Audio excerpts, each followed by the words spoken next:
আর একটা কাজ করলে নিশ্চিত পতন, মা বাবার সাথে বেয়াদবি। এই কথা আমি বারবার সকল প্রোগ্রামে বলবো, কারণ মা বাবাকে ফেলে রাখছেন। আমার এক পেশেন্ট কিছুদিন আগে ফোন দিয়ে কান্না শুরু করছে, 60 বছরের এক ভদ্র মহিলা। বললাম, মা আপনি কান্না করছেন কেন? বলতেছে, বাবা আমার 2 ছেলে 1 মেয়ে, মেয়ের বিয়ে দিয়েছি, বড় ছেলে আমেরিকায় আছে, ছোট ছেলে একটা ভালো চাকরি করে।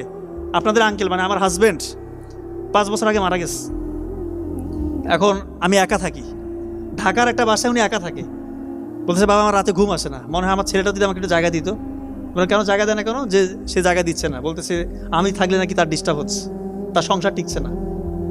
কেমন কথা বলতেছে? বাবা 4-5টা বছরের এই 10টা ঈদ আমার একা একা কাটছে, একা একা। মনে হয় না ঈদের দিন কিছু রান্না করি। এত কষ্ট লাগছে কথা শুনে। আমি আপনাকে কি চিকিৎসা দিব মা? আল্লাহর কাছে আপনি চান, কিছু চান, আল্লাহর কাছে কান্নাকাটি করেন, আল্লাহ তাআলা সহজ করবে। হয়তো আল্লাহ তাআলা আপনার জন্য পরকালে কিছু রাখছে।